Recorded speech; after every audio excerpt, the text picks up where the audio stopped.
Papa, you speak a lot about environment, but is that the same sense you get that we've probably relegated the youth unemployment crisis to the back burner and that there's really a crisis on our hands?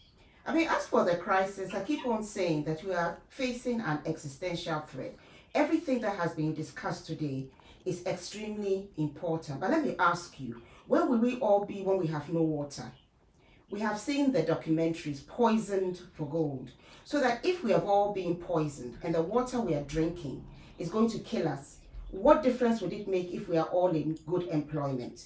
What difference would it make if we all have all the things we've been talking about? So we have to look at the fundamentals. We need to understand that the environment is of utmost importance. As I speak, there's illegal mining going on in the waters in Asemkrom on the river.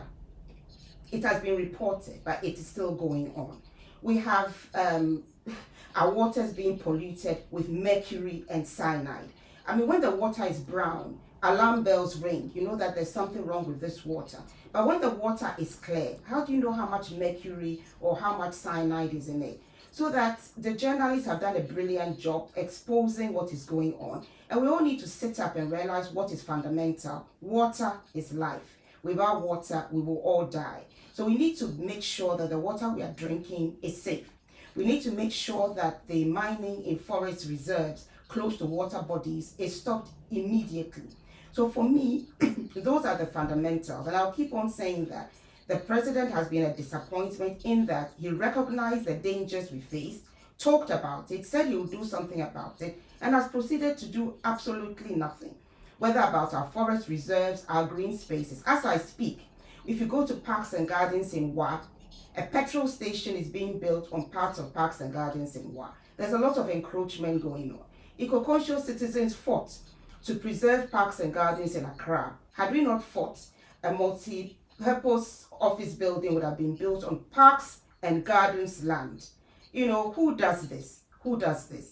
So what we are saying is that the environment appears to be of no importance whatsoever to the present administration. And all they seem to care about is about, winning the next election, breaking the eighth or whatever you call it. But they are fundamentals. Life is important. Education is important, but you will not be anywhere without water. Our politicians normally respond to incentive.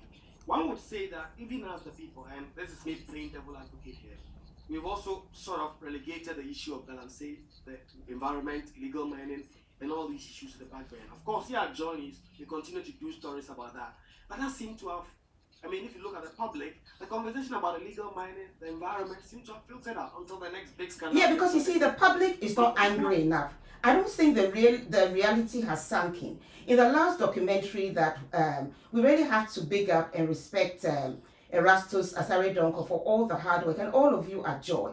I mean, you realize that there's maternal deaths going on, birth defects, the rise in kidney disease. I mean, being on dialysis is a horrible thing. You wouldn't want to wish it on your worst enemy. So I don't think the public understands or appreciates what's going on. We're all talking about the economy, which is important. And if we are all dying, of what use is it? So I think we need to make the public understand that water is life. Without water, we will all die. And currently, the water we are drinking, how safe is it? At the launch, I remember the CEO of Minerals Commission saying that he would not allow his children to drink tap water, even though in his youth they drank tap water. That should tell you something. That should tell you something. He doesn't trust the Ghana Water Company of being able to give us water that is fit for human consumption. Otherwise, why would he say that he wouldn't allow his children to drink it? So I'm appealing to all citizens to sit up. Let's not be ostriches burying our heads in the sand. We face an existential threat. Water is life. We face an existential threat. We have to protect our forest reserves. They are there for a purpose. Wetlands are there for a purpose. The plants, they sieve metals from, the water bodies and so on and so forth. So let's sit up. The environment isn't a luxury. It's our life. Our life. I will there bring it to fire. But